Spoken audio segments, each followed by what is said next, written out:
अस्सलाम स्टूडेंट्स, कैसे हैं आप लोग? खैरियत से हैं?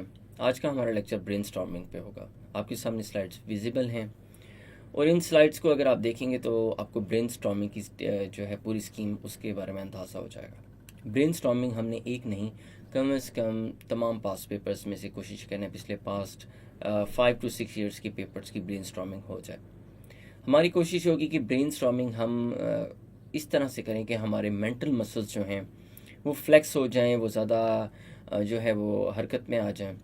आप और मैं जानते हैं कि दुनिया में जब कभी या हमारी लाइफ में भी जब कभी हमने अपने मसल्स को एक्सरसाइज देते हैं तो उस हालत के अंदर हमारे मसल्स ज़्यादा रिएक्ट करते हैं, एक्सपेंड करते हैं। ब्रेन एक मसल है, मेंटल मसल है। आप इसे जितना ज़्यादा यूज़ करेंगे, जितना ज़्यादा सोचेंगे, जितना ज़्यादा रिफ्लेक्ट करेंगे, आपका ब्रेन उतना ज़्यादा कनेक्शंस प्रोड्यूस करता जाएगा। अगर आप इस पिक्चर की तरफ देखें तो बेसिकली एक बल्ब है और उसके इर्द गिर्द बेतहाशा आइडियाज़ हैं। उसमें सर्चिंग भी है, उसमें टाइम भी है, उसमें बुल्स आई भी है, उसमें कॉन्सेप्ट्स भी हैं, उसमें पावर भी है, उसमें सक्सेस है, उसमें टीम बिल्डिंग है, उसमें टी के ऊपर इनविटेशन किसी को दिया जा सकता है, कोई ब्रंच के ऊपर आइडियाज़ डिस्कस किए जा सकते हैं, कोई बिजनेस डील की जा सकती है, टाइम का है, उसके बाद उससे रिलेटेड आइडियाज़ हैं, टीम्स हैं, वर्क है, आइडियाज़, मज़ीद वर्क करें, प्लान्स हैं। It's a very beautiful picture in which you can express your brain storming related to any issue. You are making a business plan, आप एक बिजनेस प्लान बना रहे हैं, आप चाह रहे हैं कि आपकी कंपनी एक्सपेंड करे, आपका बिजनेस एक्सपेंड करे, उससे रिलेटेड आपने ब्रेन स्टॉर्मिंग करनी है। लाइफ के अंदर ब्रेन स्टॉर्मिंग सिर्फ CSS के ऐसे के हद तक अब आपने महदूद नहीं रखनी। आपने जहाँ जाना है वहाँ का एक प्लान बनाना है, उस प्लान की आउटलाइन शेयर करनी है। मतलब आपने जहन में रखना है कि इस पे क्या हमारे लिए आउटकम्स होंगे, मैंने कैसे प्लान करना है, मुझे कहाँ क्या क्या चीज़ें रिक्वायर्ड हैं, अभी फ़िलहाल मैं किस पोजीशन में बैठा हूँ, इसके बाद मज़ीद मुझे कितना टाइम ड्यूरेशन चाहिए होगा। आपका ब्रेन ऑटोमेटिकली क्रिएटिविटी मोड में चला जाएगा। आपका ब्रेन आपको सजेशंस देगा, आपका ब्रेन आपको प्लान का अल्टरनेटिव भी देगा। आपका ब्रेन जो है वो आपको स्मॉलर रूट की तरफ लेके जाएगा, आपके वर्क को, आपके प्लान को, आपके बिजनेस को, आइडिया को, ये सब कुछ एक्सपेंड करेगा ब्रेन स्टॉर्मिंग के थ्रू। ब्रेन स्टॉर्मिंग को जितना ज़्यादा एम्फेसाइज किया जाए उतना कम है। यहाँ ब्रेन स्टॉर्मिंग करने का मकसद, बताने का मकसद ये है कि ब्रेन स्टॉर्मिंग करने के लिए आप कुछ भी शो यूज़ कर सकते हैं। आप चाहें तो आप फ्लो चार्ट यूज़ कर सकते हैं। एक टास्क दूसरी टास्क की तरफ लीड कर रही है, दूसरी टास्क तीसरी टास्क की तरफ लीड कर रही है। अगर आप चाहें तो आप ब्रेन स्टॉर्मिंग की जगह आप ये फ्लो चार्ट की जगह, अगर हम फ्लो चार्ट ड्रॉ करना चाहें, हम नेक्स्ट अपने उसमें करेंगे। फ्लो चार्ट कैसे होता है? इफ़ पॉवर्टी, ये एक फ्लो चार्ट है। इसका मतलब है कि आपने, या इफ़ पॉवर्टी है इसका मतलब ये है कि आपने एजुकेशन पे कॉम्प्रोमाइज़ करना है। अगर नहीं है, नो, ये यस है। अगर नो है तो इसका मतलब है कि अब आप बेटर पोजीशन है। मतलब आप लाइफ में इस तरह से डेली बेसिस पे अपने टास्क को ब्रेक कर सकते हैं। आपने यस को देखना है, एक यस देखना है, क्योंकि दो इवेंचुअलिटीज़ होती हैं। अगर आपने कहीं जाना है तो इसका मतलब है या तो आपने जाना है या आपने नहीं जाना। अगर आपने CSS देना है तो इसका मतलब है या तो आपने देना है या नहीं देना। There could only be two eventualities. ये नहीं हो सकता कि आप एग्ज़ाम में बैठें और आप वापस आ जाएं। इसका मतलब ये कि आप एग्ज़ाम में गए ज़रूर हैं। तो बेसिकली लाइफ जो है वो आपकी बाइनरी डिसीजंस की तकरीबन करीब करीब होती है। और ब्रेन स्टॉर्मिंग जो है वो एक ऐसी एक्सरसाइज है जो कि आपको हेल्दी जो है आइडियाज़ प्रोवाइड करती है। आप देख सकते हैं कि आप कैसे अपने इस आइडियाज़ को कैसे एग्जीक्यूट करते हैं। अब यहाँ एक तो ये चीज़ आ गई। उसके बाद हम अब देखते हैं नेक्स्ट चीज़ में कि हम लोगों ने ब्रेन स्टॉर्मिंग में क्या क्या चीज़ देखना है। ब्रेन स्टॉर्मिंग में हमने अपने आइडियाज़ को देखना है। ब्रेन से यूटिलाइजेशन करते हुए हमने क्वेश्चंस पूछने हैं। ब्रेन स्टॉर्मिंग के अंदर खुद से भी पूछने हैं, क्वेश्चंस जॉट डाउन करने हैं। हमने कोई आइडिया पॉपअप करता है, हमने उसको लिख लेना है। उसके अलावा हमने जो है बुक्स की यूटिलाइजेशन करनी है। हमने रिसोर्सिस को यूज़ करना है, वो भी एक तरह से हैंडी ब्रेन टिडबिट्स हैं। उसके अलावा हमने जो है मुख्तलिफ इन्फ्रेंसेस, मुख्तलिफ ऑब्जर्वेशंस को पीस इन करना है। उसके अलावा ऑब्जर्वेशंस हैं, कंक्लूजन्स हैं, यहाँ हमने रिसर्च का भी सहारा लेना है, हमने कुछ चीज़ों पे फोकस को बढ़ाना है, कुछ आइडियाज़ जो हैं वो उनको राइट डाउन ज़रूर करना है, मगर हो सकता है वो हमें नेसेसरी ना हो। कुछ स्टेलर आइडियाज़ को रिप्रोड्यूस करना है, कुछ अलार्मिंग आइडियाज़ को हमने रिप्रोड्यूस करना है। हमने देखना है कि how do things move along. ये मुख्तलिफ चीज़ें हैं, एक टास्क दूसरी टास्क को इन्फ्लुएंस करी है, दूसरी टास्क तीसरी टास्क को इन्फ्लुएंस कर रही है। हमें कहते हैं ना, किसी चीज़ के लिए ज़्यादा एग्जीक्यूशन का टाइम मिल सकता है। बेसिकली ये पूरी ब्रेन स्टॉर्मिंग जो है ये आपको मुख्तलिफ ऑब्जर्वेशंस, कंक्लूजन्स, आपको कहता है इन्फरेंसेस, वर्क एनवायरनमेंट से आपको ऑब्जर्वेशन मिल सकती है। अगर आपने कोई जॉब पहले की है तो उस जॉब का आपको बेनिफिट होगा। मैं आपको मिसाल इस तरह देता हूँ कि ब्रेनस्टॉर्मिंग आपको कितनी तरह से हेल्प कर सकती है। आपको आपकी इन्वायरमेंट से, इर्द गिर्द का माहौल से आपको उसका फ़ायदा होगा। आप बाहर जाते हैं, आपको ट्रैफिक नज़र आती है, आप लोगों से डीलिंग करते हैं, आपको सिविक इश्यूज़ का पता चलता है, आपको ये पता चलता है कि हमारे यहाँ अखबारात से आपको पता चल जाता है, न्यूज़पेपर से पता चल जाता है, आपको उसके अलावा जो है वो ऑडियो चैनल से पता चल जाता है, यूट्यूब से पता चल जाता है। यूट्यूब एक हॉबी है एक तरह से। अब ये मुख्तलिफ रिसोर्सेज हैं जो कि और रीडिंग तो ऑब्वियसली है ही है। ये मुख्तलिफ सोर्सेज हैं जो कि आपकी ब्रेन स्टॉर्म, उसके अलावा डिस्कशंस हैं। आपने इधर आके एक लेक्चर WTI पे अटेंड किया, उससे आपको पता चला कि मुझे 4 चीज़ें मज़ीद पता चली हैं। हो सकता है कि आप डॉन के रेगुलर रीडर हों, हो सकता है कि आप स्ट्रेटजिक रिसर्च इंस्टीट्यूट के रेगुलर रीडर हों, हो सकता है कि इसके अलावा आप वाशिंगटन पोस्ट को फॉलो करें, इकोनॉमिस्ट को फॉलो करें, मगर वहाँ आपको लेक्चर के दौरान एनेक्डोटल एविडेंस रिसीव हुआ है, आपको डायरेक्ट एविडेंस रिसीव हुआ है, एविडेंस या आपको एक्सपीरियंस किसी ने अपना शेयर कर दिया है। जॉब से आपको एक्सपीरियंस मिलेगा और रीडिंग से। ये मुख्तलिफ ब्रेन स्टॉर्मिंग की एक्सरसाइज हैं। इट मीन्स कि ये साइलोज में ऑपरेट नहीं करता। आपने अपनी पूरी इन्वायरमेंट को, अपने इर्द गिर्द के स्पेस को, मेंटल स्पेस को आपने एक्सप्लोर करना है ब्रेन स्टॉर्मिंग के लिए। ब्रेन स्टॉर्मिंग के अंदर बताते हुए यहाँ मैं एक ज़रूर चीज़ आपको बताता चलूँ कि मैंने इससे पहले लेक्चर्स में भी बताया है और मैं दोबारा बताना ज़रूरी समझूंगा। वो ये है कि brain storming can be done on any idea.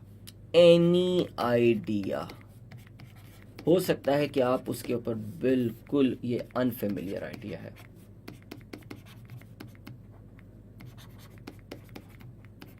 हो सकता है कि आप किसी ब्रेनस्टॉर्म करने से पहले किसी आइडिया के बारे में, ये हो सकता है कि 5th जनरेशन वॉर पे भी एक हो सकता है, ये हो सकता है कि media freedom has led to development of right-wing tendencies of extreme views। ये एक आइडिया आपके सामने जो है। तो यहाँ बेसिकली इसको बताने का मकसद ये है कि इस ब्रेनस्टॉर्मिंग, अब आप इसके ऊपर किसी किस्म की भी ब्रेनस्टॉर्मिंग कर सकते हैं। आपने कोई भी आइडिया जो आपके जहन में आएगा आपने इसको मेंशन करना है। और ब्रेनस्टॉर्मिंग का मकसद ये है कि आप अनफेमिलियर, अनचार्टेड वाटर के अंदर सेल कर रहे हैं। अब आपने अपने शिप को खुद कंट्रोल करना है। You should come up with any imaginable strategy, any idea which you should be mentioning. You have to pull the ropes, you have to control the shields, you have to control the rudder, you have to control the steering. आपने ये सारी चीज़ें आसमानी हैं। आपने चाहना है तो लोड रिड्यूस करना है, आपने चाहना है तो अपनी प्रोपल्शन को कहता है बढ़ाना है, कम करना है। आपने किसी साइड के ऊपर कैलकुलेट करना है, यहाँ पे ज़्यादा टॉर्क अप्लाई हो रहा है, आपने उस साइड को देखना है।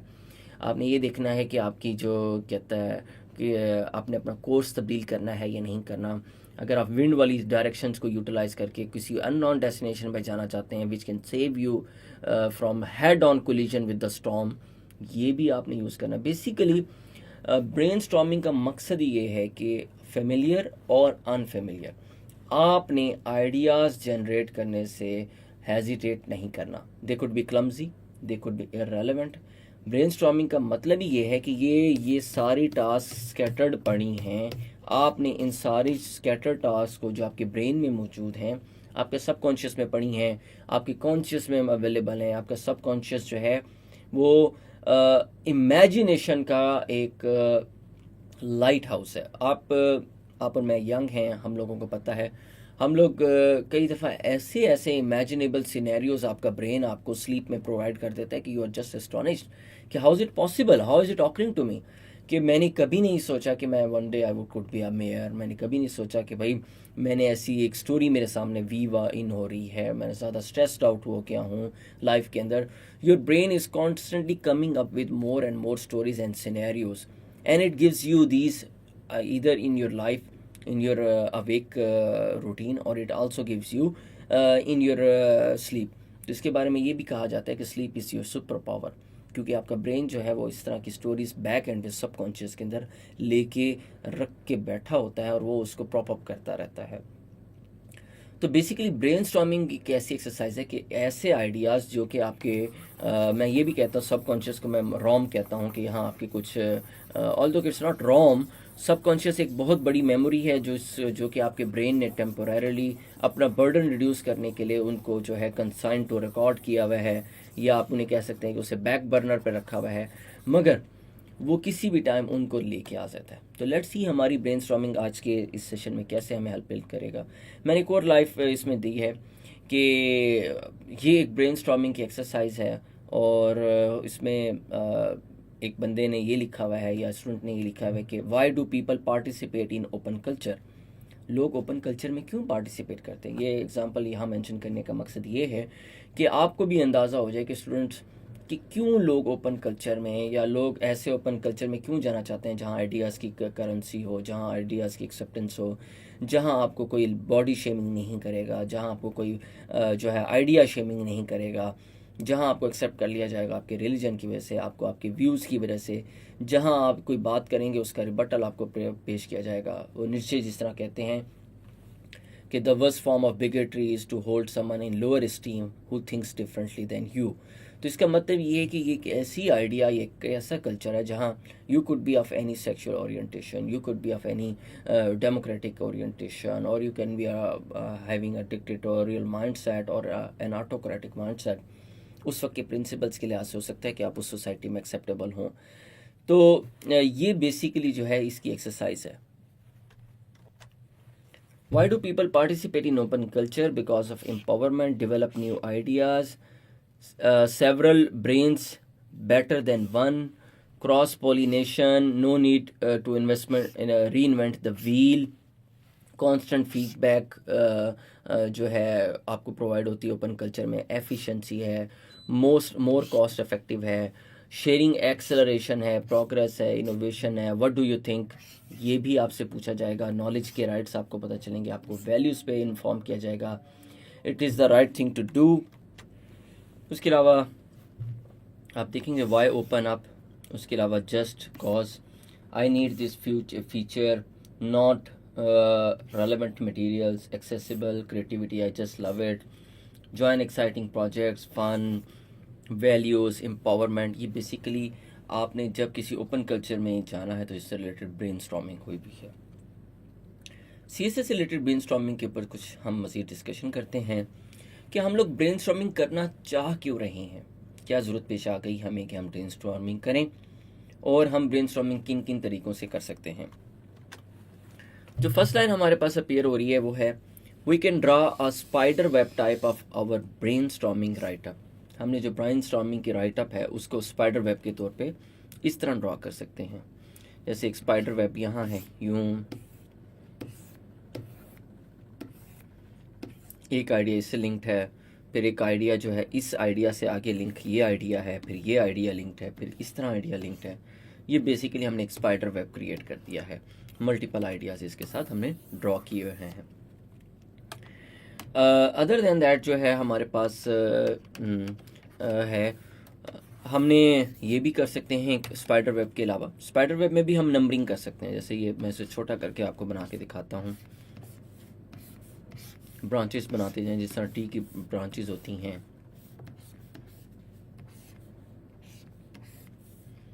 वन 2 3 4 5 6 7 इस तरह से हम इसकी नंबर्स लगा सकते हैं। ये तो एक सिर्फ फॉर्म के लिहाज से है, we won't be wasting much time on that, हमें इतना ज़्यादा टाइम इसके ऊपर खर्च नहीं करना पड़ेगा। उसके अलावा ये है कि we can number the reasons और causes in order of precedence. अगर हम स्पाइडर वेब बना रहे हैं तो हम नंबर ऑफ रीजंस और कॉजेज को मतलब जो भी रीजंस हैं और कॉजेज हैं उसको नंबर कर सकते हैं। ये हमारी अपनी डिस्क्रिप्शन है। हम चाहें तो हम उसे फर्स्ट नंबर दे दें। हमने देखना है कि वो क्या मतलब इशू क्या है, उसमें किस चीज़ को पहले प्रेफरेंस मिलनी चाहिए, किसी को पहले जो है प्रेफरेंस मिलनी नहीं चाहिए, हम उसको उस तरीके से डिज़ाइन कर सकते हैं। स्पाइडर वेब की एक मिसाल ये है, आपके सामने है। हमने एक बहुत बड़ा क्वेश्चन फ्लोट किया, उसके बाद एक है, हम एक को देख रहे हैं, दूसरे को देख रहे हैं, तीसरे को देख रहे हैं, ये सारी की सारी, और हर से रिलेटेड जो है हम उसको नंबर कहता है मेंशन करते हैं। अब चाहें तो हम इधर नंबर भी इसे कर सकते हैं। सेपरेट आइडिया को आप चाहें तो इस तरह से इनसर्कल कर लें, सबॉर्डिनेट आइडिया उससे छोटा इस तरह मेंशन कर दें। ये एक बड़ा आइडिया है, उसको आप रेड में लिख लें। ब्रेनस्टॉर्मिंग में तो आप कलर्स भी यूज़ कर सकते हैं, मगर आपने ऐसे के पेपर में कलर्स यूज़ नहीं करने। आपने ऐसे के पेपर के अंदर अंडरलाइन अपने उसको नहीं करना। जब इंशाल्लाह फ्रीक्वेंटली आस्क्ड क्वेश्चंस हम इसमें पूछेंगे कि dos and don'ts of CSS ऐसे, तो वहाँ हम इन चीज़ों को डिटेल में देखेंगे। मगर आप कलरेशन या बहुत ज़्यादा जो रिप्रेजेंटेशन है, विजुअल रिप्रेजेंटेशन ब्रेनस्टॉर्मिंग में करना चाहें तो कर सकते हैं, जिस तरह आपके सामने विजिबल है। आपने 2-3 पेन यूटिलाइज़ किए हों, आप अपना मेन पॉइंट जो है वो रेड में लिख लें, आप अपना सबॉर्डिनेट जो है वो आप ब्लू में लिख लें। ये आप पे डिपेंड करता है। आप चाहें तो किसी किस्म की सीक्वेंस यूज़ कर सकते हैं, या अदर देन दैट आप अपना मेन आइडिया जो है वो आप इसमें लिख लें, ट्राइंगल में बना लें, और अपना सबॉर्डिनेट आइडिया जो है वो आप रेक्टेंगल में या स्क्वायर में बना लें। ये सारी टोटल डिपेंड करता है आप पे, ये आपका कंफर्ट लेवल है। If you comfort in this kind of spider web, इस किस्म के स्पाइडर वेब में आप कंफर्टेबल हैं तो आप इसके ऊपर रहें। अगर आप इसके अलावा फ्लो चार्ट वाले पे कंफर्टेबल हैं, जो कि डायरेक्ट ही आउटलाइन की फॉर्म में होता है, तो वो भी आपकी मर्ज़ी है, हम उसको भी डिस्कस कर लेंगे कि आपने फ़्लो चार्ट के अंदर अगर उसे रखना है तो आप फ़्लो चार्ट में रख लें। और फ़्लो चार्ट कैसे होता है? फ़्लो चार्ट ऐसे होता है, let me draw it for you. ये फ़्लो चार्ट है, उससे एक कंडीशन निकलेगी, फिर दूसरी कंडीशन निकलेगी, वो तीसरी कंडीशन की तरफ जाएगा, फिर एक यहाँ से कंडीशन निकलेगी, फिर यहाँ से एक कंडीशन इसकी तरफ फ्लो करेगी, फिर एक कंडीशन यहाँ आएगी। ये 1 है, 2 है, 3 है, 4 है, इस तरीके से आपस में इंटरलिंकेजेस होंगी। ये इसकी किसी और के साथ लिंक्ड होगा। ये बेसिकली एक फ्लो चार्ट है आपका। उसके अलावा अदर देन दैट हमने we can draw a flow chart which can logically link different factors which lead to the solution to the problem. हमारी मर्जी है, हम ब्रेनस्टॉर्मिंग के दौरान बना सकते हैं। We can enlist reasons supporting evidence on one side of the page। हम ये भी कर सकते हैं। मैंने ये भी आपको एक एक्सरसाइज में करके दिखाया है कि हम चाहें तो कॉजेज इधर लिखें, सॉरी रीजंस इधर लिख दें, इफेक्ट्स इधर लिख दें। मतलब कॉजेज और रीजन सेम हैं, हम इधर इफेक्ट्स लिख दें। हम ये भी लिख सकते हैं। That depends totally on us. तो ये हमारे ऊपर है। We can enlist reason supporting evidence on one side of the page, जिस तरह हमें बेहतर लगे हम उसको कर सकते हैं। उसके अलावा हम एनलिस्ट कर सकते हैं सजेशंस को एक साइड के ऊपर, पेज के ऊपर। Brainstorming to take shape on the basis of style of एसे।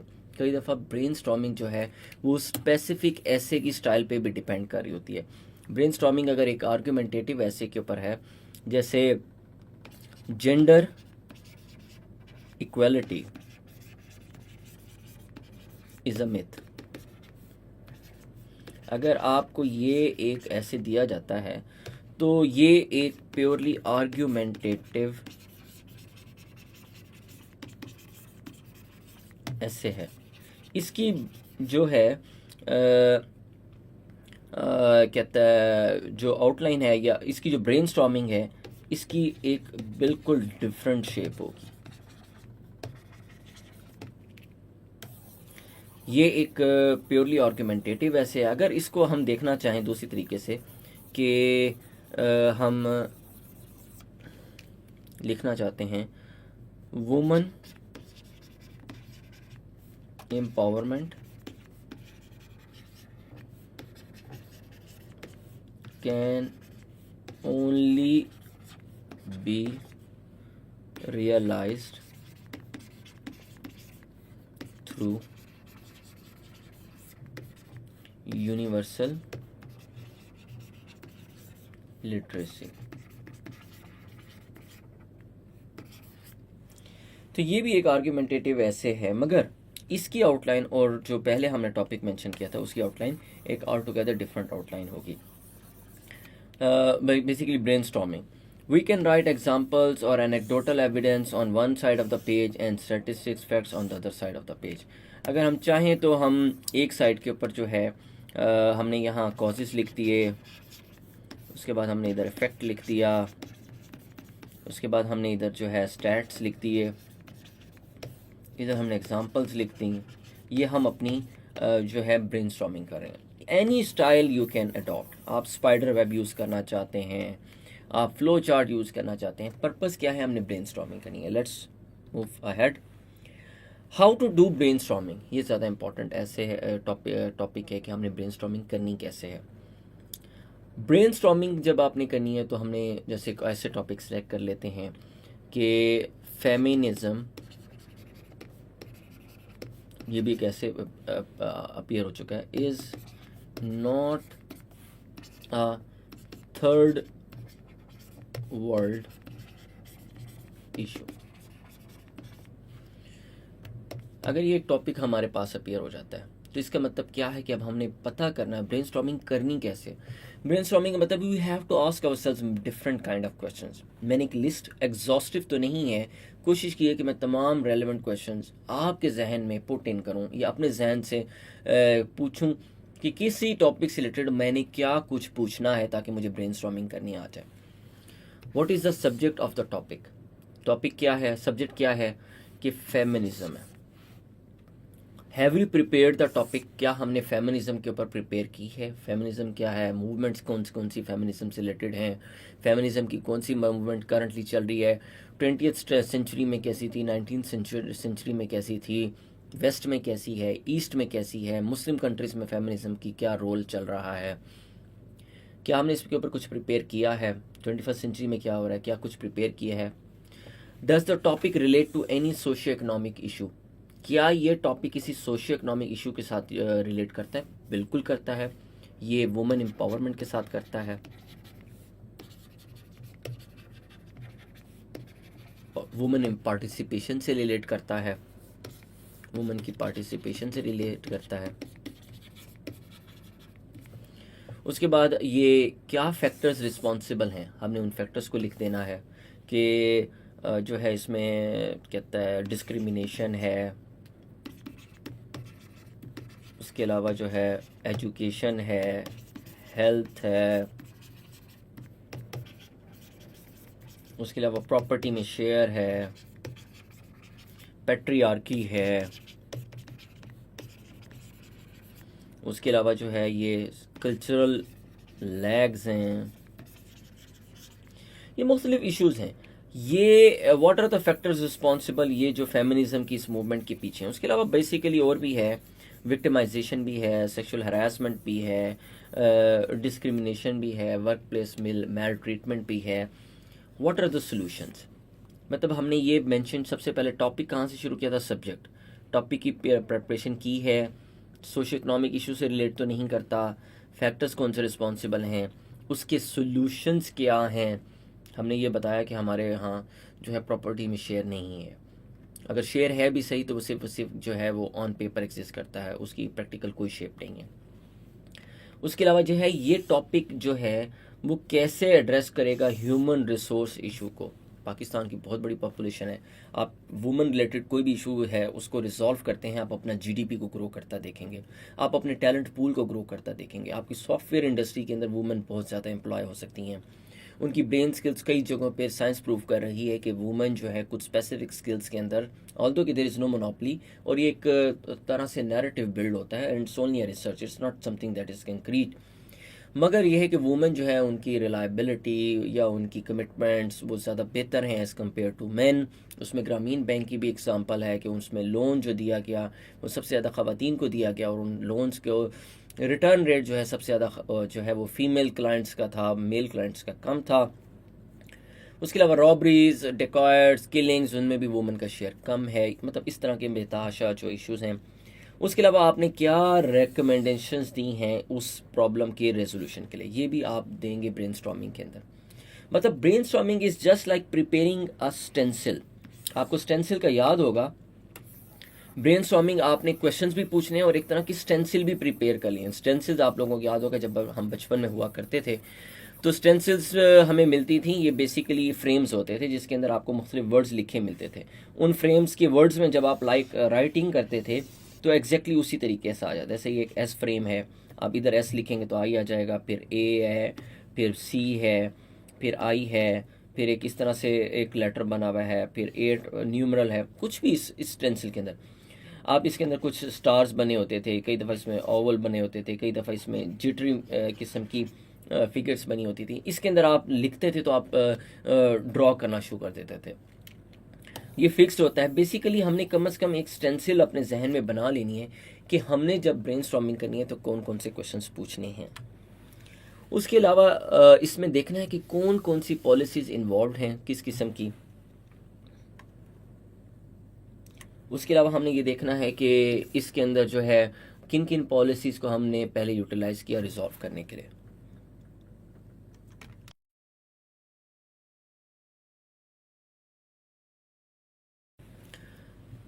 किन किन पॉलिसीज़ को हमने रिजॉल्व किया और उसकी तरफ जो है वो। उसके अलावा what is the opinion of renowned leaders. Renowned leaders का क्या ओपिनियन है इसके बारे में। मतलब यहाँ हमें ब्रेनस्टॉर्मिंग में कोटेशन, रेफरेंसिंग,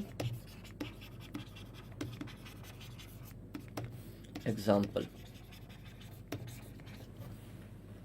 उसके अलावा ये है कि हमने कई दफ़ा जब ऐसे को देखना है या इस ब्रेनस्टॉर्मिंग की एक्सरसाइज को देखना है, क्या हमारे जहन में कोई ऐसी कोटेशन आ रही है कि हम इस इशू के ऊपर जो है उस कोटेशन को कोट कर सकें। उसके अलावा इस प्रॉब्लम में क्या चैलेंजेस प्रेजेंट किए गए हैं। मतलब हमने चैलेंजेस को भी देखना है, हमने उससे रिलेटेड कोटेशन को भी देखना है कि अगर हम जेंडर को देख रहे हैं तो हमने उसमें Maya Angelou, Helen Keller, Hillary Clinton, उसके अलावा जो है शार्लोट ब्रॉन्टे, कॉन्डोलीज़ा राइस, इस तरह की मुख्तलिफ पर्सनैलिटीज़ जो हैं इनकी क्या क्या कंट्रीब्यूशंस, क्या उन्होंने इस जेंडर के इशू के ऊपर जो है किसी किस्म की जो है वो बात की है, कोई कोटेशन ऑफ़र की है। या अगर हम लोगों ने कोई जो है मैं मतलब मक्सल एग्ज़ाम्पल देता हूँ कि जब वुमेन लिबरेशन की मूवमेंट्स चली यूनाइटेड स्टेट्स ऑफ अमेरिका के अंदर तो वहाँ भी बहुत सारी कंजर्वेटिव ख़वातीन जो हैं वो उन्होंने अपनी एक काउंटर मूवमेंट स्टार्ट कर दी। उन्होंने ये कहा कि बेसिकली जो वुमेन लिबरेशन मूवमेंट है वो बेसिकली अपनी बहुत सारी रिस्पॉन्सिबिलिटीज़ से आज़ादी चाह रही हैं और उस एक आज़ादी को जो है प्रोटेक्ट करने के लिए वो मज़ीद लेजिस्लेशन की तरफ जाना चाह रही हैं। बर्थ कंट्रोल से रिलेटेड बात हो रही है, कंट्रासेप्शन से रिलेटेड बात हो रही है। अदर देन दैट आपकी जो है वो सरोगेट फादर, सरोगेट मदर और बहुत सारे फैमिली की डेफिनेशन में तब्दीली आ रही है। ये सारी की सारी काउंटर मूवमेंट्स जो हैं इस एक आइडिया के पीछे कि एक खातून को आज़ादी होनी चाहिए, एक वुमेन को आज़ादी होनी चाहिए अपनी जॉब की, अपनी मैरिज की, उसे अपनी रिलीजन को फॉलो करने की आज़ादी होनी चाहिए। उससे कि इस तरह की बेतहाशा इश्यूज डेवलप हुए, उनको काउंटर करने के लिए बेतहाशा और people many people left into that bandwagon in order to address that issue. तो हमने ये चैलेंजेस भी मेंशन करने हैं इस इशू के अंदर। उसके अलावा हमने ब्रेनस्टॉर्मिंग का तो एक ये पहले आइडिया खाका बना लिया कि हमने क्या क्या क्वेश्चंस पूछने हैं जो कि नेसेसरी हैं। उसके अलावा हमने क्या करना है, अपनी बेसिक अंडरस्टैंडिंग, अनफेमिलियर टॉपिक, हमें कुछ नहीं पता उस टॉपिक के बारे में, हमने उसके बारे में किस तरह से बताना है। हमने बेसिक क्वेश्चंस पूछने हैं ताकि हमें एक फेयर अंडरस्टैंडिंग हो। अब हम एक टॉपिक जो है वो चूज़ कर लेते हैं और वो ये है कि पाकिस्तान की digitization, Pakistan future lies in digitisation.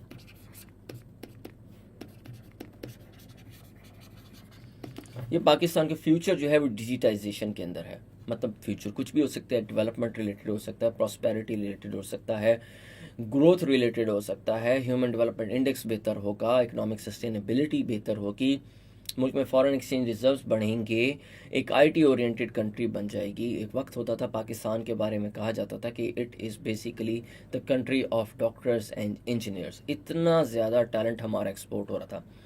Same goes for our software revolution at this moment. हमारे मुल्क के अंदर सॉफ्टवेयर डेवलपमेंट की बहुत ज़्यादा अपॉर्चुनिटीज़ मौजूद हैं। हमने इसमें देखना है कि ask basic questions to have a fair understanding. Digitization क्या है, डिजिटाइजेशन का क्या स्कोप है, इसमें वैल्यू एडिशन की क्या है, कितनी ह्यूमन रिसोर्स रिक्वायरमेंट होती है, एक सॉफ्टवेयर हाउस को कितना लोग मिलकर स्टार्ट कर सकते हैं, उसकी इन्वेस्टमेंट कौन देगा, उसके लिए कौन सा इदारा रेगुलेट करता है, उसके रिलेटेड कौन से इदारे ऐसे हैं जो कि आपको स्पेसिफिक एरियाज देंगे, उससे रिलेटेड क्या प्रोविंशियल गवर्नमेंट की कोई पॉलिसी है, कोई लैपटॉप्स प्रोवाइड करते हैं, कोई फिजिकल स्पेस देते हैं, फेडरल गवर्नमेंट का उसमें क्या रोल है, क्या फेडरल गवर्नमेंट जो है उन सॉफ्टवेयर के हाउसेज की इनकम को टैक्स करेगी, क्या कोई टैक्स क्रेडिट आपको मिलेगा, क्या आपको जो है टैक्स हॉलीडेज मिलेंगे, क्या उसके अलावा आपको जो है ये ह्यूमन रिसोर्स पूल करने के लिए कोई सेमिनार्स किए जाएंगे, क्या आपको ये बताया जाएगा कि कौन कौन से एवेन्यूज़ ऐसे हैं जहाँ थोड़ा सा स्कोप है, कौन कौन से एरियाज़ ऐसे हैं जिनके अंदर जो है अमेरिकन डेवलप कर चुके हैं and they still require more people, कौन से एरियाज़ ऐसे हैं जहां आप वेस्ट नहीं गए, आपने उनके लिए सॉल्यूशंस प्रिपेयर करने हैं, क्या आपने इंटरनेशनल क्लाइंट्स के साथ कैसे लाइजान करना है, आपने यूएस के साथ कैसे लाइजान करना है, जर्मनी है, यूके है, फ्रांस है, ये कहते हैं साउथ कोरिया है, डेवलपिंग कंट्रीज़ में चाइना है, आपने बेतहाशा सिमुलेशन किट्स डिज़ाइन करनी हैं, क्या आपको पेमेंट जो है उनका मैकेनिज़म्स का पता है, क्या आपको वो कहता है सोशल इंटरेक्शन के नेटवर्क्स का पता है, ये बेसिक क्वेश्चंस पूछने हैं। उसके बाद आपने देखना है example, search for evidence and reason to support your arguments. Pakistan का फ्यूचर डिजिटाइजेशन में है, क्या रीज़न देंगे, ये हमने बताना है, क्या एविडेंस देंगे कि हमारे यहाँ तो स्टार्टअप्स बहुत अच्छा परफॉर्म कर रहे हैं, हमारे यहाँ नेट सोल्स है, सिस्टम्स लिमिटेड है, एलबी सॉफ्ट है और बेताशा कंपनीज है, इन्फोसिस है, इन्फोग्राम है, इस तरह की बेताशा कंपनीज हैं। उसके अलावा हम करीम के प्रोग्रामर्स को भी देख रहे हैं, उसके अलावा इन ड्राइवर के प्रोग्रामर्स हैं, उसके अलावा जियोग्राफिकल और जियोस्पैटियल मैपिंग हो रही है सॉफ्टवेयर्स के थ्रू, मुख्तलिफ जो है वो कंप्यूटर कंट्रोल्ड जो है मशीन्स डिज़ाइन हो रही हैं। हमने उसके एग्जांपल देना है कि पाकिस्तान में कितनी पोटेंशियल है, पाकिस्तान कितना बिज़नेस बोरो कर चुका है, उस बिज़नेस में कितना ह्यूमन कैपिटल का इन्वॉल्वमेंट है, उसमें कितने सॉफ्टवेयर हाउसेस जो हैं वो वर्ल्ड लेवल पे पार्टिसिपेट कर रहे हैं, पाकिस्तान लेवल पे कितने पार्टिसिपेट कर रही हैं, पाकिस्तान के फ्यूचर को कैसे अफेक्ट करेगा, किन किन चीज़ों का डिजिटाइजेशन में कंट्रीब्यूशन होगा, यूनिवर्सिटीज़ का कंट्रीब्यूशन होगा, कॉलेजेस का होगा, अर्ली सीड लेवल के ऊपर प्री मेच्योर, इसके लिए तो कोई आपको गैजेट नहीं चाहिए, आप छठी जमात से सॉफ्टवेयर पढ़ाना शुरू कर दें, आप रोबोटिक्स पहली जमात से दूसरी जमात से पढ़ाना शुरू कर दें, आपको कोडिंग करनी जो है वो 5th ग्रेड से करना सिखाना शुरू कर दें, 5th कोडिंग।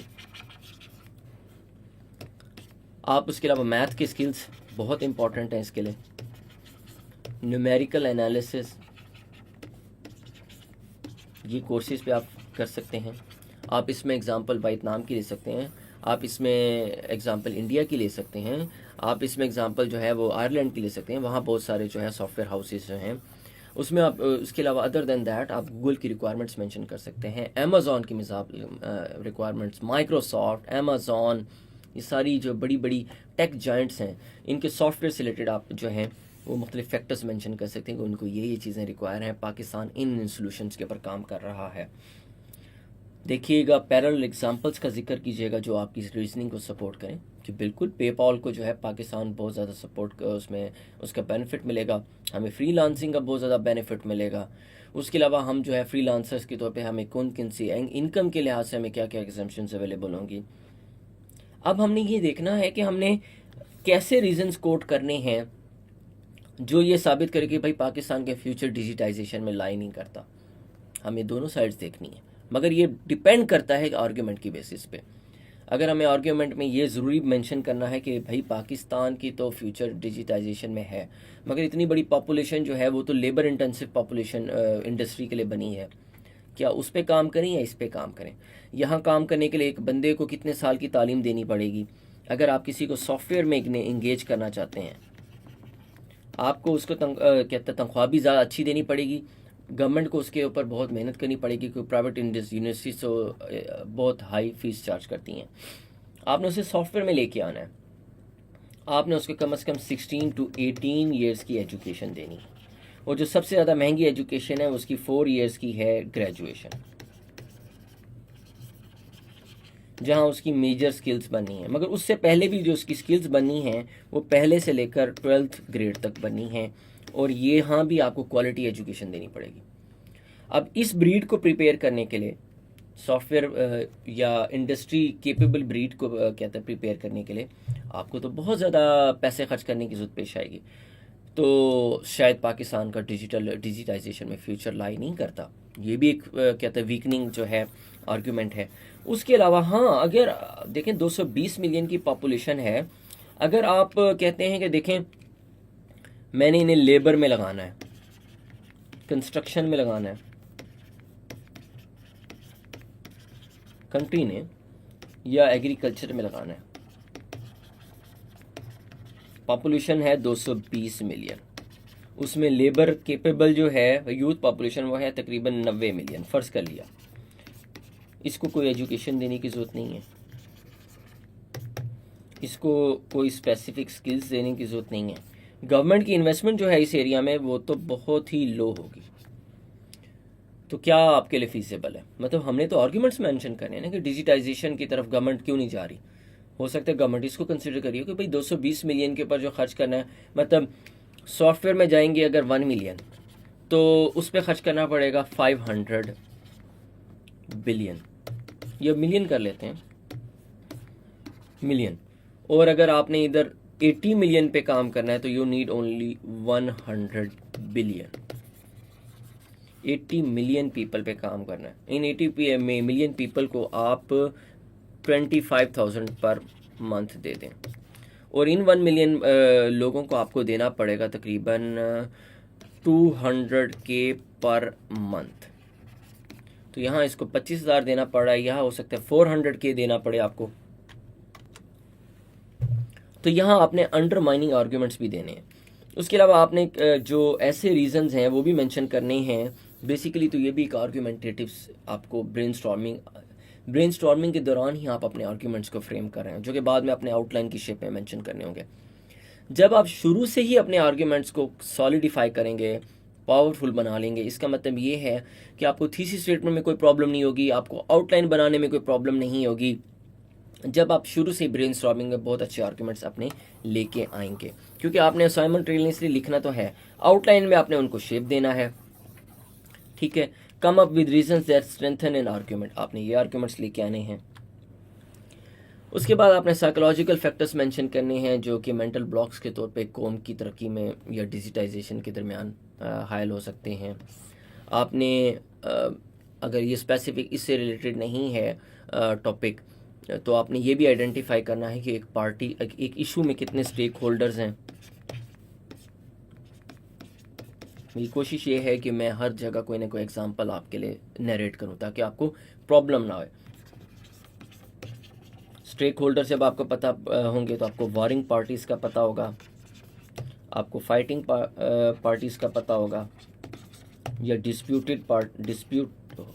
डिस्प्यूट में कौन कौन से हैं इन बंदे इन्वॉल्व हैं, ये आपको पता होगा। आपने इन सब को आइडेंटिफाई करना है। फिर आपने इनकी स्टेक्स भी देखनी है कि हर बंदे की, पाकिस्तान और यूनाइटेड स्टेट्स ऑफ अमेरिका का अगर इशू है तो उसमें स्टेक होल्डर्स उसको ख़राब करने के लिए उस रिलेशनशिप को कौन कौन मौजूद है, या किन किन लोगों के साथ पाकिस्तान का ऐसा रिलेशनशिप है जिसकी वजह से पाकिस्तान और यूएस के रिलेशंस इम्बिटर हो सकते हैं।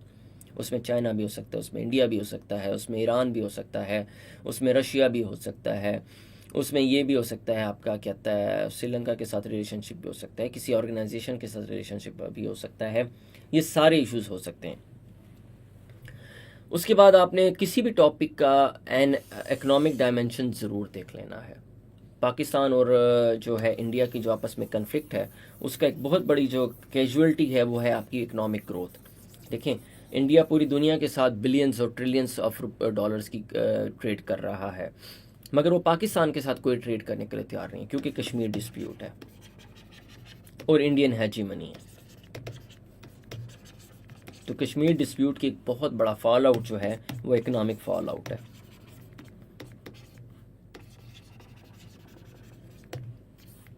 ये एक बहुत बड़ा इशू है, आपने उसकी बेसिकली इकोनॉमिक जो है वो भी इन्वेस्ट करना है, डायमेंशन देखनी है।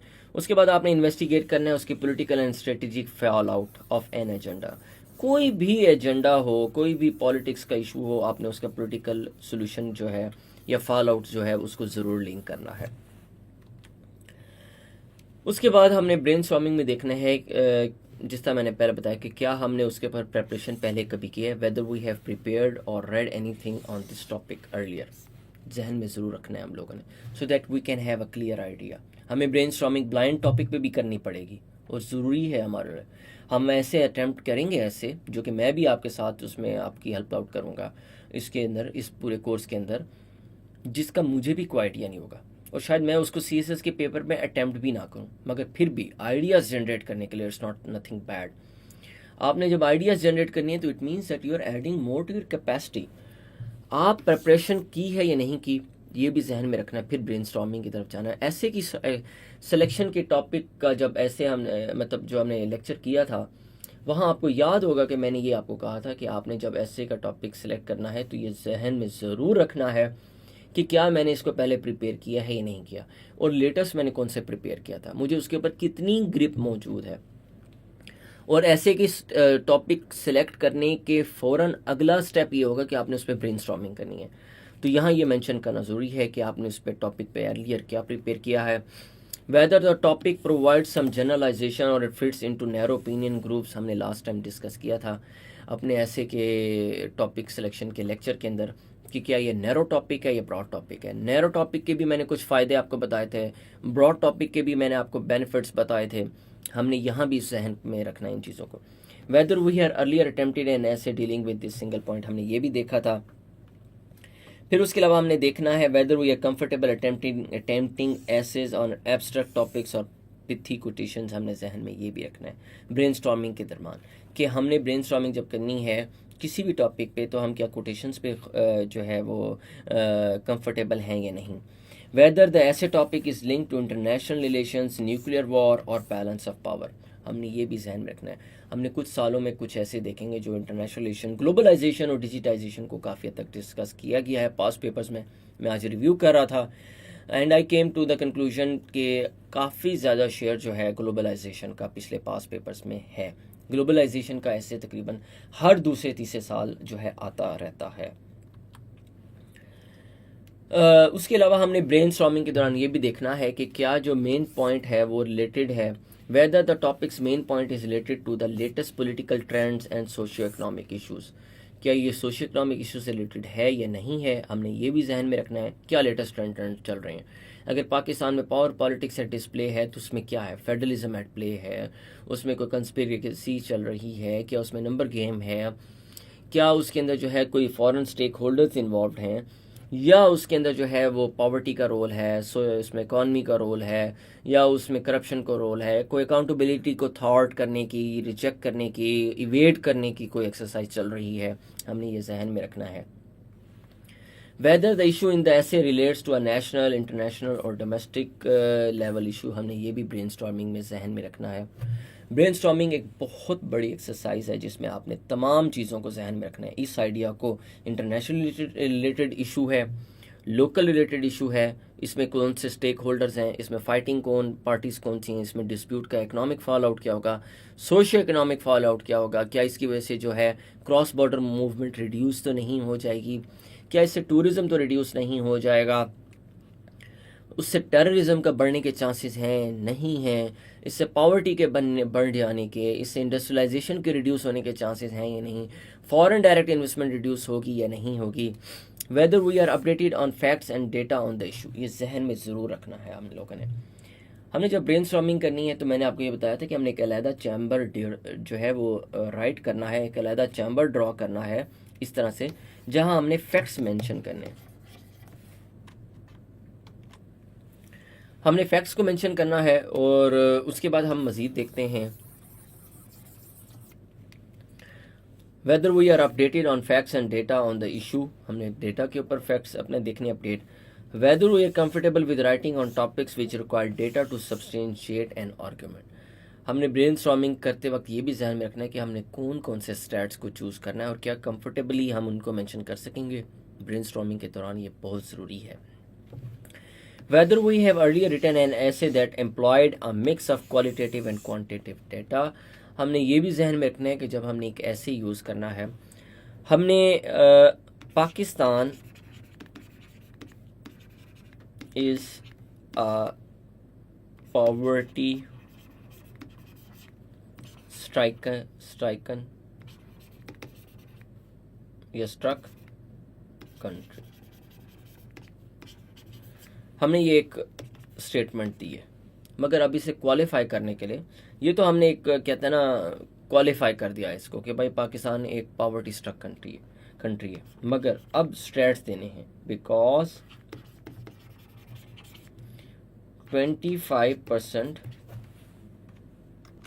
25% ऑफ द पॉपुलेशन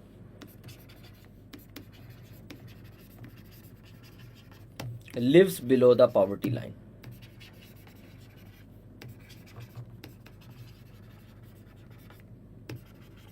बेसिकली ये हमने जब ऐसे को अपना ब्रेनस्टॉर्मिंग में हमने ये भी लिखना है अपने स्टेप्स। अगर हमने इधर लिखना है पॉवर्टी स्ट्राइकन पॉपुलेशन से related, Pakistan is a week country, अगर कोई ऐसे आ जाता है या फेल्ड कंट्री, तो यहाँ आ जाता है पॉवर्टी। अगर एक पॉइंट आता है तो यहाँ हमने 25% पॉपुलेशन को लिख देना है। उसके बाद आगे हमने मेंशन करना है मैल न्यूट्रिशन, इसके भी हमने फिगर्स देनी है। ये कितने हैं? ये हो सकता है हमारी 40% ऑफ द चिल्ड्रन जो हैं ये मैल न्यूट्रिशन हों। तो बेसिकली कहने का मकसद है कि जब हमने इस तरह से मेंशन करना है, ब्रेनस्टॉर्मिंग करनी है, तो हमने इन पॉइंट्स को इस तरह मेंशन करके हमने ये मेंशन करना है कि हमने पहले पॉइंट आगे लिखना है, उसके बाद उसके आगे डेटा भी लिखना है, या पूरी हम स्टेटमेंट भी लिखना चाहें तो लिख सकते हैं, हम चाहें तो ये हमारी मर्जी है। It is our depending on our comfort. उसके अलावा जो है हमने ब्रेनस्टॉर्मिंग में ये भी देखना है कि क्या ये हमारे ऑप्शनल्स के साथ लिंक करता है या नहीं करता। Weather the topic is remotely और directly related to any of our optional subjects, whether we have had an educational background which can help in diving into the issue। हमने देखना है कि ये हमारे पंजाबी रिलेटेड या English literature related, geology related, geography related, उसमें geography में human geography भी है, ये उससे रिलेटेड तो नहीं है हमारे ऑप्शनल सब्जेक्ट्स में से। उसके बाद अगर हमारा एजुकेशनल बैकग्राउंड जो है वो साइंसेस है, आर्ट्स है, जर्नलिज्म है, कि क्या टॉपिक उससे रिलेटेड तो नहीं है, ताकि हमें ब्रेनस्टॉर्मिंग में हेल्प हो जाए। या जर्नलिज्म है, मीडिया साइंसेस है,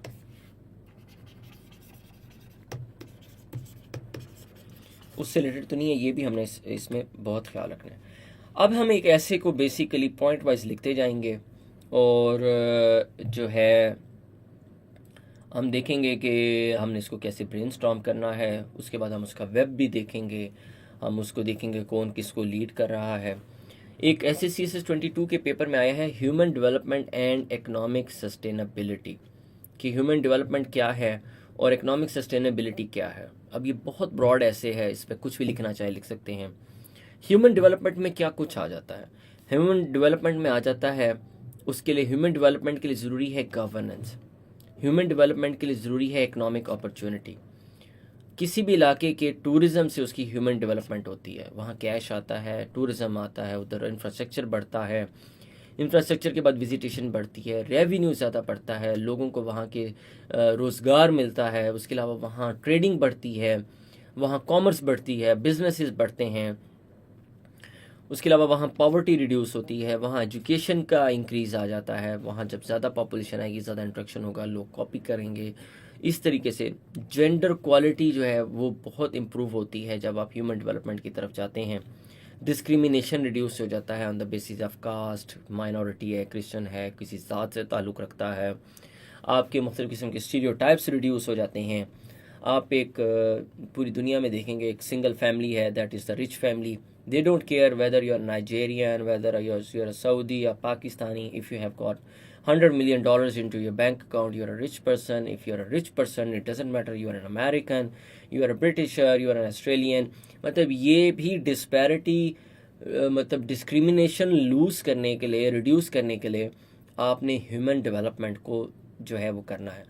we respect all, we know this by heart, मगर फिर भी जो आपके आउटसाइड के जो फ्लॉन्ट करने वाली चीज़ें हैं, जो आप दिखाते हैं, उनको भी अगर आप रिड्यूस कर दें तो आपकी जो है ह्यूमन डेवलपमेंट बहुत ज़्यादा एक्सीड होती है। उसके अलावा ह्यूमन डेवलपमेंट के लिए जो है मैन पावर चाहिए, कल्चर चाहिए। अगर आपके पास मोहनजोदारो जैसी जगह हैं, आप उनकी अच्छी ख्याल रख रहे हैं, हड़प्पा जैसी, आपके पास स्टूपास हैं बुद्धा के, बहुत अच्छे म्यूज़ियम्स हैं, आप उनका ख्याल रखते हैं, आप अपने कहता है हेरिटेज को संभाल के रखते हैं, आप अपने कल्चर को प्रमोट करते हैं, तो ये भी आपकी ह्यूमन डेवलपमेंट में कंट्रीब्यूट करेगा। लॉ एंड ऑर्डर सिचुएशन बहुत ज़रूरी है ह्यूमन डेवलपमेंट के लिए। अगर आपके मुल्क में थेफ्ट है, डकॉइटी है, मर्डर्स हैं, टेररिज्म है, एक्सट्रीमिज़म है, you are offended by even a person who is not wearing बुर्का और even by a person who is not keeping beard, तो आप अपने मुंह में मतलब अपने मुल्क में जो है वो ले लेंगे, कहता है एक किस्म की अपने हाथ में ले लेंगे लॉ को, और you are going to violate the principles. Employment भी है आपके मुल्क में, हेल्थ का इशू है, इंडस्ट्री का इशू है।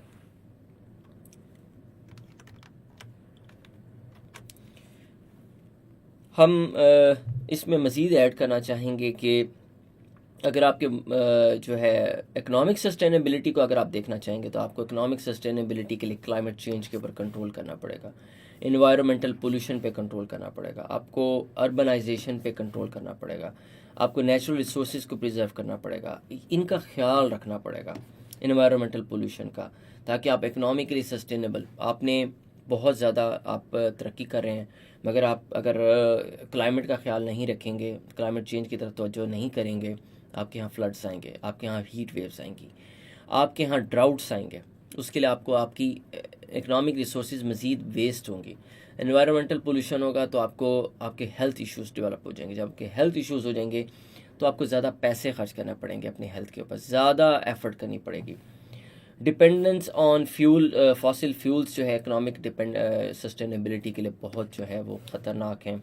वाटर यूजेज को आपने कंट्रोल करना है अगर आप इकोनॉमिकली सस्टेनेबल बनना चाहते हैं। वाटर इकॉनमी पाकिस्तान की मोर देन $60 बिलियन की है, $60 बिलियन की पाकिस्तान की वाटर इकॉनमी, आपने इस पर फोकस करना है। उसके बाद हमने देखना है कि हमने इकोनॉमिक सस्टेनेबिलिटी के लिए ग्रीन हाउस गैसेस को रिड्यूस करना है, क्लीन एनर्जी को प्रमोट करना है, हमने फाइनेंशियल इंक्लूजन को प्रमोट करना है। अगर फाइनेंशियल इंक्लूजन नहीं होगी तो आपकी इकोनॉमिक सस्टेनेबिलिटी नहीं होगी। फाइनेंशियल इंक्लूजन का मतलब है कि आपने ख़वातीन को भी चांस देना है। फाइनेंशियल इंक्लूजन का मतलब ये है कि आपने मुख्तलिफ रेसिस को भी देना है जगह। आपने ये नहीं कहना कि ये इस सूबे से ताल्लुक़ रखता है तो मैंने इसे इंक्लूड नहीं करना, इसे बलूचिस्तान वाला है या KPK वाला है या सिंध से है तो हमने इनको इंक्लूजन का जो है अपॉर्चुनिटी नहीं देनी, हमने इनको इंक्लूजन की अपॉर्चुनिटी देनी है। उसके अलावा जेंडर पैरिटी है, ये भी आपकी इकोनॉमिक सस्टेनेबिलिटी की तरफ बहुत ज़्यादा कंट्रीब्यूट करेगा। उसके अलावा टैक्सेशन है, आपने उसको इकोनॉमिक सस्टेनेबिलिटी का एक बेहतरीन प्लांक बनाना है। फिर ग्रीन इकॉनमी है, आपने उसमें इन्वेस्टमेंट करनी है। और ग्रीन इकॉनमी में यह है कि आपने ग्रीन टेक्नोलॉजीज़ को यूज़ करना है, आपने सोलर पैनल्स यूज़ करने हैं, आपने विंड एनर्जी यूज़ करनी है, आपने बैटरी पावर्ड कार्स यूज़ करनी हैं ताकि आपकी ग्रीन इकॉनमी। उसके अलावा आपने क्लाइमेट जो चेंज करने वाली गैसेस हैं आपने उनको रिड्यूस करना है, फॉसिल फ्यूल की बर्निंग को रिड्यूस करना है, आपने अपने फॉरेस्ट कवर को बढ़ाना है। यहाँ तक तो अब तक हुआ है। और उसके बाद हम इसी को दोबारा एक दफ़ा चेक करते हैं, लेट्स सी।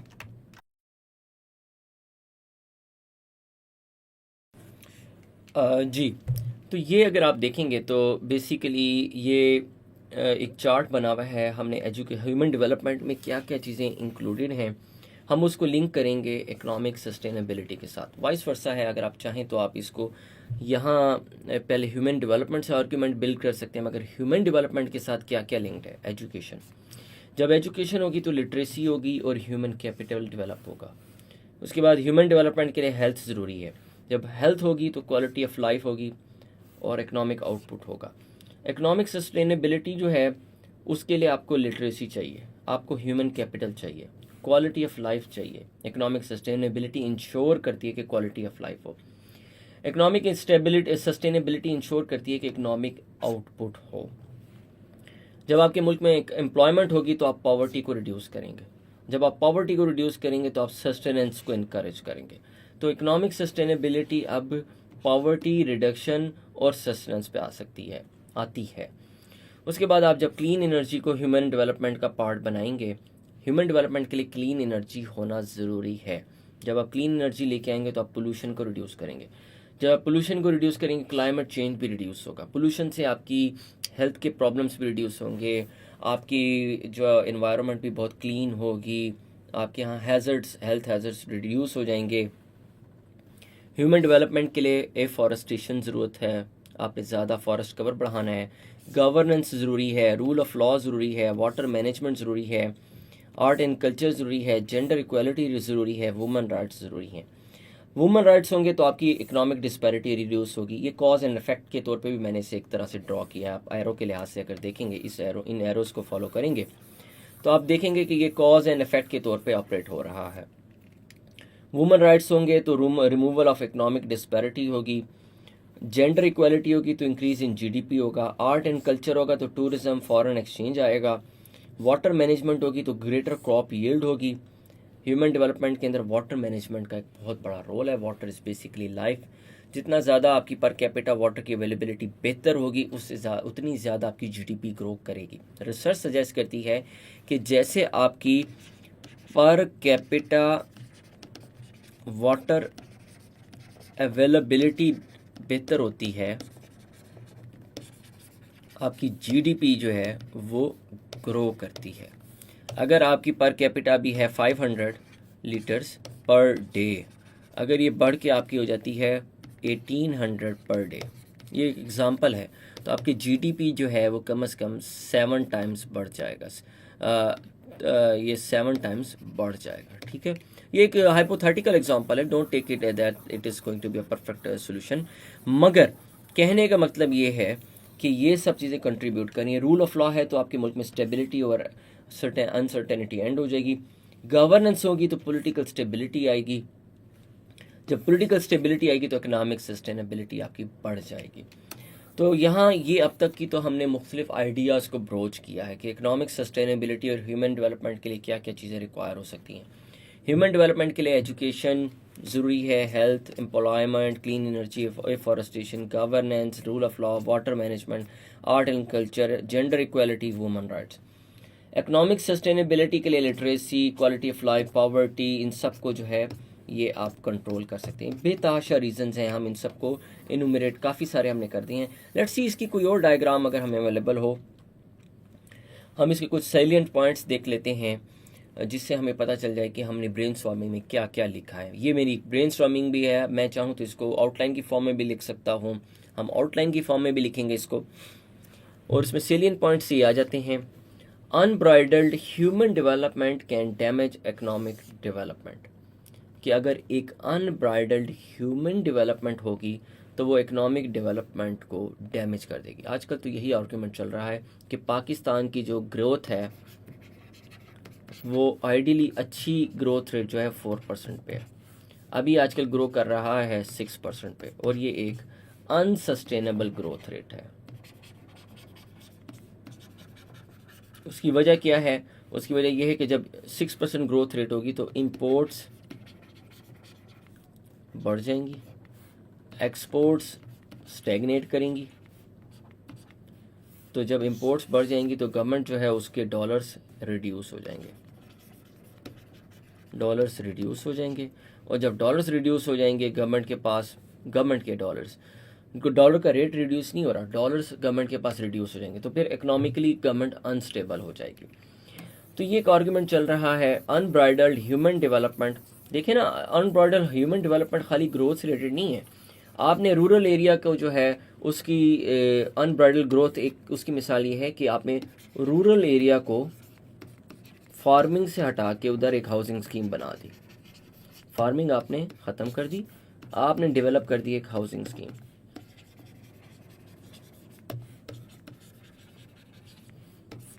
अब यहाँ से लोगों की लेबर भी ख़त्म हो गई और अर्निंग भी ख़त्म हो गई। हो सकता है कि इस हाउसिंग स्कीम में कोई लेबर एम्प्लॉय ना हुआ हो, नो एम्प्लॉयमेंट।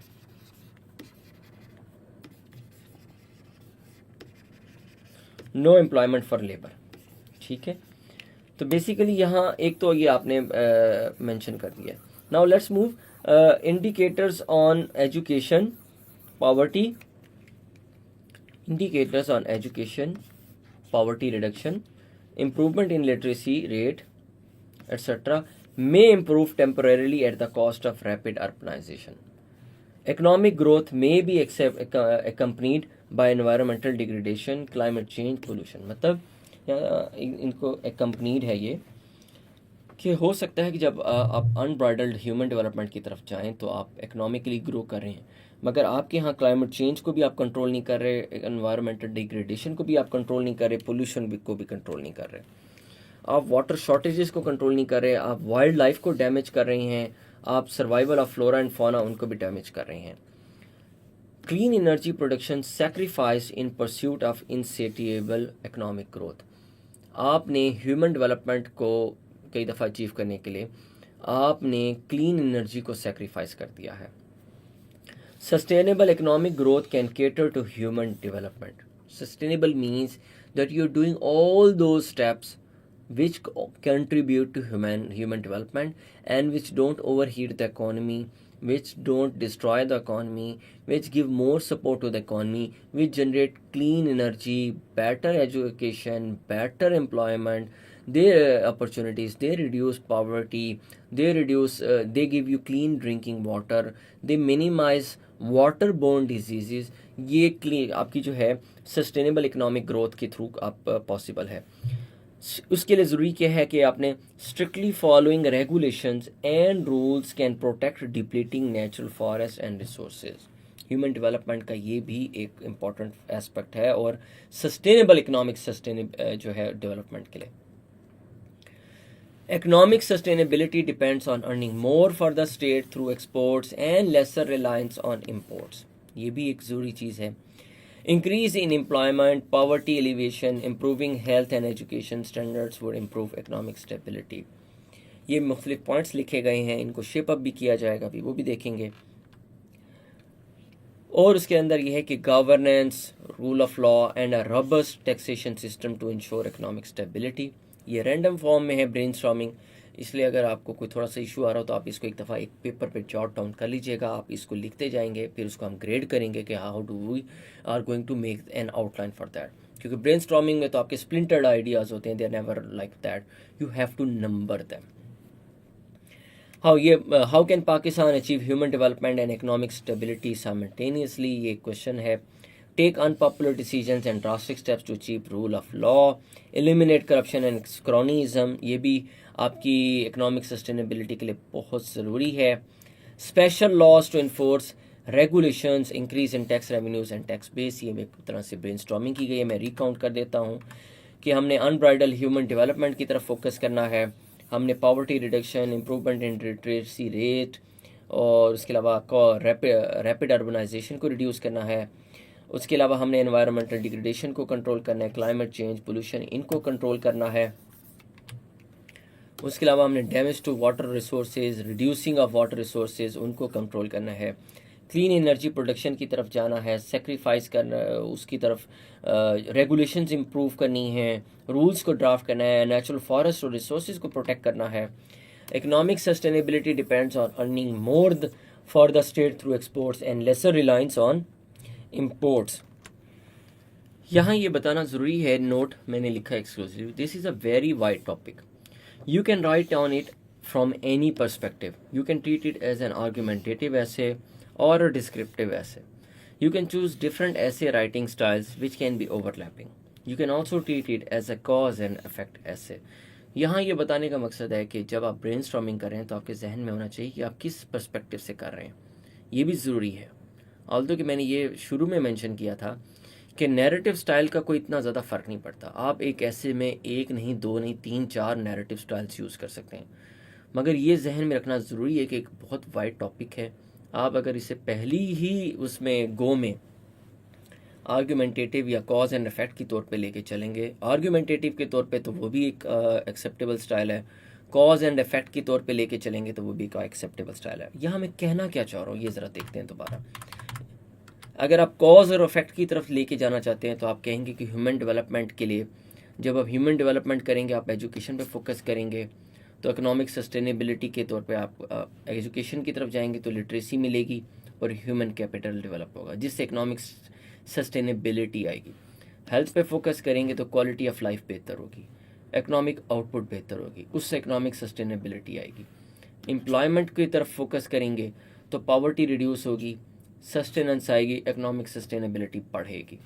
क्लीन एनर्जी की तरफ जाएंगे तो पोल्यूशन रिड्यूस होगी, क्लाइमेट चेंज होगा, उससे आगे बहुत सारे इशूज़ जो हैं, आपकी मेडिकल के इशूज़ कम हो जाएंगे, आपका मेडिकल का बिल कम हो जाएगा, आपकी इन्वेस्टमेंट अपॉर्चुनिटीज़ हेल्थ की बजाय आपके कहते हैं ना रिसोर्स या एसेट एक्सपेंशन पे शुरू हो जाएंगे।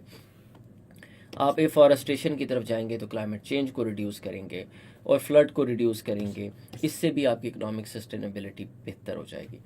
यहाँ ये चीज़ें बताने का मकसद ये है कि ये तो कॉज और इफेक्ट है। अगर आर्ग्यूमेंट हो, इमेजिन करें कि ये एक आर्ग्यूमेंटेटिव ऐसे है, तो मैं यहाँ कहूँगा कि भाई कहता है education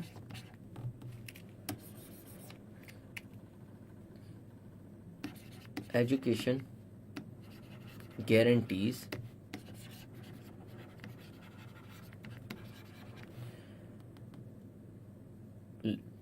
increase in literacy and human capital development, without which no economic sustainability is possible। तो एक लिहाज से आपने ये भी मेंशन करके इसको आर्ग्यूमेंट में कहते हैं कन्वर्ट कर दिया है। बेसिकली आर्ग्यूमेंट आपका कॉज एंड इफेक्ट में भी हो जाएगा और आर्ग्यूमेंटेटिव उसमें भी आपका डेवलप हो जाएगा। ऐसे के अंदर डिपेंड करता है कि आप कौन सी अप्रोच कहते हैं एम्प्लॉय कर रहे हैं। नेवरदलेस मैं अप्रोच में आपको बिल्कुल नहीं कंफ्यूज करना चाहूँगा, मैं आपको सिर्फ ये बता रहा हूँ कि इस ऐसे को आप किसी भी एंगल से अटेम्प्ट करना चाहें तो कर सकते हैं। आपने जार्गन में नहीं जाना। मैं हमेशा स्टूडेंट्स को कहता हूँ कि जार्गन में बिल्कुल नहीं पढ़ना, ये कॉज है, इफेक्ट है। With the passage of time आपको ये पता चल जाएगा कि एजुकेशन की वजह से क्या प्रॉब्लम्स आ रहे हैं। अगर एजुकेशन नहीं है सोसाइटी में, एजुकेशन की कम होना एक कॉज है, उसका इफेक्ट क्या होगा, उसका इफेक्ट लिटरेसी पे होगा, उसका इफेक्ट जो होगा कि ह्यूमन कैपिटल पे होगा, अपॉर्चुनिटी कम अवेल करना उसका एक इफेक्ट होगा अगर एजुकेशन कम होगी। ये चीज़ें with the passage of time, with the practice, जैसे जैसे हम आगे प्रैक्टिस करते जाएंगे हमें उसका अंदाज़ा बेहतर तौर पे होगा। यहाँ अगर एक और आर्ग्यूमेंटेटिव आप ऐसे आर्ग्यूमेंट बिल्ड करना चाहते हैं कि economic sustainability requires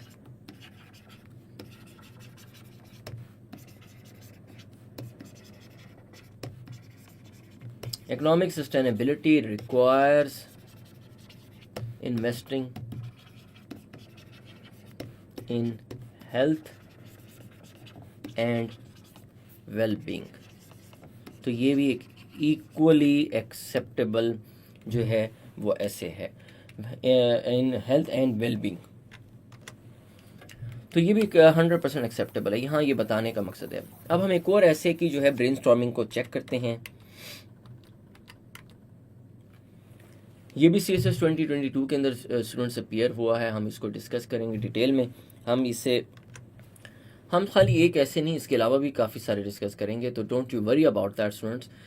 the controversial issues of feminism in contemporary women's rights movements. फ़र्ज़ करें हमने ये इस पे थोड़ा सा ऐसी की प्रॉम्प्ट को पढ़ा और हमें थोड़ा सा ये अट्रैक्टिव लगा। हमें इसमें पता है कि हमने वर्क किस पे करना है, कंट्रोवर्शियल इशूज़ है of feminism in contemporary women's rights movement. यहाँ पढ़ के ये समझ आती है कि कुछ कंट्रोवर्शियल इश्यूज़ हैं किसमें, फेमिनिज्म की मूवमेंट में। ये फेमिनिज्म की मूवमेंट में कुछ कंटेम्प्रेरी, ये जो फेमिनिज्म की कंटेम्प्रेरी मूवमेंट चल रही है उसमें कुछ कंट्रोवर्शियल इश्यूज़ हैं, हमने उसको डिस्कस करना है। वो कंटेम्प्रेरी फेमिनिज्म की मूवमेंट में कौन से कंट्रोवर्शियल इश्यूज़ हैं। उसमें ऑनर क्राइम्स हैं, इस पे बहुत ज़्यादा बातचीत हो रही है। डोमेस्टिक वायलेंस है, ये कंट्रोवर्शियल इशू है। बॉडी शेमिंग कंट्रोवर्शियल इश्यूज़ है फेमिनिज्म के अंदर। रिप्रोडक्टिव राइट्स हैं कि भाई हम सरोगेसी हमें चाहिए नहीं चाहिए, हमें आउट ऑफ वेडलॉक जो है चिल्ड्रन चाहिए नहीं चाहिए। सेक्सुअल हैरेसमेंट है, मैटरनिटी लीव है, इक्वल पे है, सेम सेक्स मैरिज है, फ्रीडम ऑफ पार्टनरशिप है या फ्रीडम ऑफ एसोसिएशन है, या you can have no partners at all. ये कुछ कंट्रोवर्शियल इश्यूज़ हैं। और इसमें डोमेस्टिक वायलेंस के अलावा इसमें जो है वो शेयर इन प्रॉपर्टी भी है, इसमें शेयर इन प्रॉपर्टी भी है। ये कुछ हैं कंट्रोवर्शियल इश्यूज़ हैं। आपने वैसे ऐसे तो वो कंट्रोवर्शियल नहीं है, मगर आपको पता है हमारे यहाँ पैट्रियार्कल सोसाइटी है, उसमें बॉडी शेमिंग बहुत प्रिवेलेंट है। सेम सेक्स मैरिज हमारा इशू तो नहीं है, मगर वेस्ट में एक बहुत बड़ा इशू है, इसलिए कंट्रोवर्शियल है। Freedom of association, freedom of partnership, it's may not be present in Pakistan but it is definitely present in the west. Honour crimes के ऊपर जो है हम लोग उसको जस्टिफाई कर रहे होते हैं under the garb of religion, मगर वेस्ट तो रिलीजन को नहीं मानता।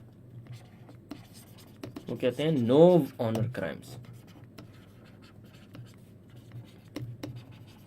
रिलीजन की बेस पे किसी को बुरा नहीं कहा जा सकता, कोई प्रोफेशन जो है उसको बुरा नहीं कहा जा सकता अनलेस कि somebody is involve in a crime. Stealing है, डिकॉइटी है, किलिंग है, सेक्सुअल क्राइम्स में इन्वॉल्व है, रेप में इन्वॉल्व है, तो दैट इज़ अ क्राइम।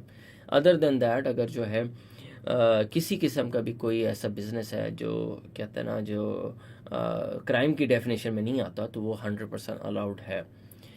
तो कहने का मकसद ये है कि ये इक्वल पे भी एक बहुत बड़ा कंट्रोवर्शियल इशूज़ है। पूरा हॉलीवुड में मूवमेंट चलती रही, पूरे वेस्ट में मूवमेंट चलती रही कि डिस्पैरिटी को रिड्यूस किया जाए। ये भी एक इशू है जिस पे अभी तक वर्क नहीं किया। अदर देन दैट हमारे पास और क्या क्या है, लेट्स सी, हम उसको चेक कर लेते हैं। हमारे पास जो कंट्रोवर्शियल इश्यूज़ हैं उसमें है ऑनर क्राइम्स, इनको हमने डील करना है with an iron hand. No room for moral policing, no killing in the name of religion, ये ऑनर क्राइम्स हैं। ऑनर क्राइम्स के अंदर हमारे जहन में ये होना चाहिए कि जब हम ऑनर क्राइम्स मेंशन करेंगे तो हमने इनके साथ डील करना है विद एन आयरन हैंड। ये कंट्रोवर्शियल इशू है, इसके ऊपर स्टेट बड़ी रिलैक्स होती, कई दफ़ा स्टेट सही तरीके से इस पर एक्शन नहीं कर लेती। No room for moral policing है, कोई मॉरल पॉलिसिंग नहीं होगी रिलीजन की बेस के ऊपर, सोसाइटल नॉर्म्स की वजह से, ये कहते हैं कल्चरल बैकलॉग की वजह से, कल्चरल लैगिंग की वजह से कोई मॉरल पॉलिसिंग नहीं होगी। अगर एक क्राइम जो है चीज़ समझी जाती थी, अब उसको क्राइम नहीं समझा जा रहा, तो उससे रिलेटेड एक एटीट्यूडनल चेंज जो है उसको भी एक्सेप्ट करना पड़ेगा। उसके बाद रिप्रोडक्टिव राइट्स हैं, पर्सनल चॉइस है, आपकी मर्ज़ी है, आप यू कैन हैव चाइल्ड और नॉट। डिस्करेज मैरिटल रेप, ये भी कंट्रोवर्शियल इशू है कि मैरिटल रेप नहीं अलाउ होगा। Right to abortion, mutual decision to have kids, ये भी एक जो है इसमें कंट्रोवर्शियल इशू है। Sexual harassment should be eliminated in all forms, introduce legislation, impose penalties, socialize norms। से भी sexual harassment जो है सबसे ज़्यादा वर्क प्लेस में है। अगर ये वर्क प्लेस में है, क्योंकि पावर पॉलिटिक्स भी होती है इन्वॉल्व, तो ये एक बहुत इंपॉर्टेंट एरिया जिसके ऊपर हम लोगों ने फोकस करना है। उसके अलावा जेंडर पे है, ये भी एक कंट्रोवर्शियल इशू है। इसमें equal opportunity to be introduced, pay gap to be eliminated.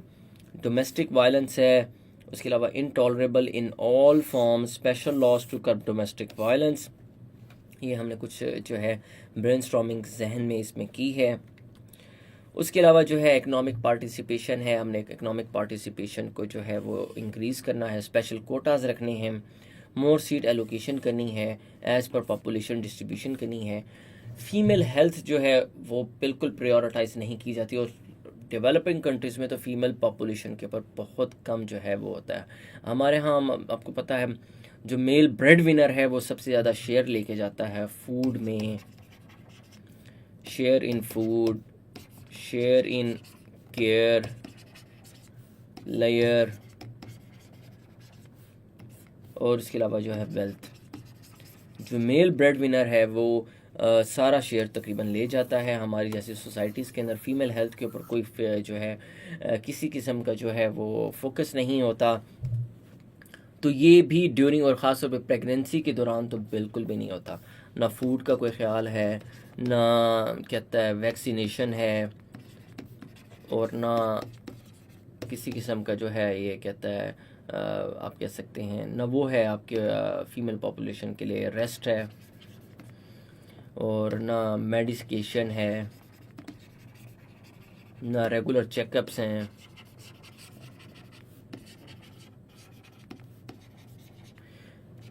ठीक है, तो बेसिकली कहने का मकसद ये आ जाता है कि ये सारा कुछ जो है ये हमारे लिए जो है वैलिड है। उसके अलावा है राइट टू एजुकेशन। फीमेल्स का एक बहुत बड़ा कंट्रोवर्शियल इशू ये है कि ये ख़वातीन को पढ़ाया नहीं जाता, बच्चियों को पढ़ाया नहीं जाता, फीमेल स्टूडेंट्स को पढ़ाया नहीं जाता, उनको डिस्क्रिमिनेट किया जाता है, उनको उस तरह से जो है प्रोवाइड नहीं की जाती facilities. Female education facilities to be increased, more schools, colleges and universities, better facilities in schools, इनको भी ऐड करना है। अभी तक की जो हमारा लेक्चर हुआ है उससे हमें ये अंदाज़ा हुआ है कि हमने ब्रेनस्टॉर्मिंग कैसे करनी। हम ब्रेनस्टॉर्मिंग के जो है उस पर मज़ीद थ्रू आउट आवर लेक्चर्स उस पर वर्क करते रहेंगे, और उससे हमें ये आइडिया हो जाए कि हमने ब्रेनस्टॉर्मिंग कैसे करनी है। मैं ब्रेनस्टॉर्मिंग के मुख्तलिफ आइडियाज़ अभी तक आपको शो किए हैं कि इनको कैसे फ्लोट करना है, उन्हें कैसे डिस्कस करना है, और मैं इधर आपके सामने इसको ड्रॉ भी करना चाहूँगा एक दफ़ा, ताकि हमें अगर ब्रेनस्टॉर्मिंग करनी हो तो हम कंट्रोवर्शियल इश्यूज़ को लिखें भी सही। जिससे हमने एक ये वेब बनाया है, ये इंटरलिंक्ड कंट्रोवर्शियल इश्यूज़ के अंदर जो है अगर हम बॉडी शेमिंग करते हैं तो इसमें चेंजिंग एटीट्यूड हो,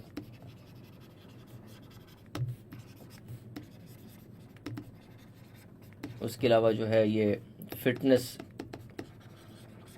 स्प्री, इससे जान छुड़ानी है कि भाई फिटनेस के पीछे पागल हैं। आपको शायद एक्सेप्ट आप लोगों ने स्टूडेंट जो हैं उन्हें पता होगा कि वेस्ट में अब ये चल पड़ा है कि वहाँ जो है वो अल्ट्रा फिट किस्म का जो है वो बॉडी साइज़ जो है उसको डिस्करेज किया जा रहा है। वो कह रहे हैं कि नहीं, नॉर्मल लाइफ में लोग ऐसे हैं जो कि उनका बॉडी शेमिंग आपने नहीं करनी, आपने उससे रिलेटेड कोई स्टीरियोटाइप नहीं करना, आपने उससे रिलेटेड क्लोथ्स जो हैं वो रिस्ट्रिक्ट नहीं रखने, आपने ये नहीं क्या अज्यूम करना कि some person is a fat person, it doesn't, और he is a heavy person. You don't have to assume कि he is hilarious. You don't have to assume that he is always going for pranks.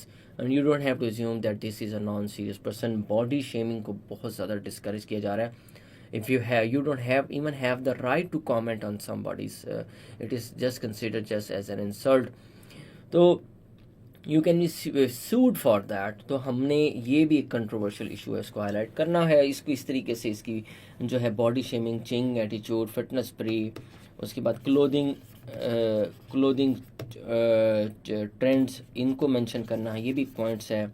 उसके अलावा जो है आपने कहते हैं body slurs जो हैं उनको अवॉइड करना है। सॉरी, बॉडी स्लर्स या बॉडी शेमिंग जो है, या कोई कमेंट्स जो हैं जो कि आपको पसंद नहीं है, आपने उनको भी नेम करना है। उसके अलावा आपने इक्वल पे को करना है इनकरेज। तो आपने इसमें बताना है कि वो कहता है आपने किसी प्रोफेशन को रिस्ट्रिक्ट नहीं कर देना ख़वातीन के लिए। एक कॉमन एग्जांपल मैं देता हूँ पाकिस्तान के बारे में कि पाकिस्तान में हमेशा एक स्पेशल जो है वुमेंस एरिया होता है। वुमेंस एरिया होता है कि हाँ हम लोग जाते हैं, वो कहते हैं कि भाई ख़वातीन का ये एरिया है। बेसिकली ये भी एक रिसोर्स ऑफ रिस्ट्रिक्शन है कि हम ख़वातीन को रिस्ट्रिक्शंस के अंदर डाल रहे हैं।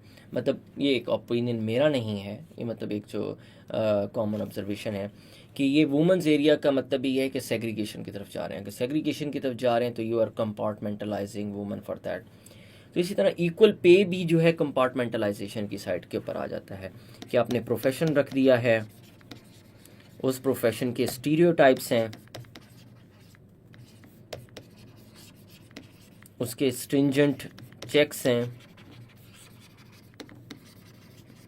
उसके जैसे आप कहते हैं आर्मी का अगर प्रोफेशन है तो उसमें वुमेन पार्टिसिपेशन बहुत लो है। अभी आपने रिसेंटली देखा होगा एक आर्मी ने ड्रामा भी लॉन्च किया है सन फहान। अब obviously I don't know whether they are recruiting so fighting force के अंदर वो वुमेन को रिक्रूट कर रही हैं या नहीं कर रहे, मगर ये है कि ये भी एक तरह से उन्होंने टफ ट्रेनिंग वाला जो है वो प्रोग्राम भी शो किया और उसमें ये भी बताया गया कि how much they want to view see more women participating in the armed forces just like they are participating in UK, US और साउथ कोरिया, इस तरह जहाँ जो है फीमेल पार्टिसिपेशन चल रही है।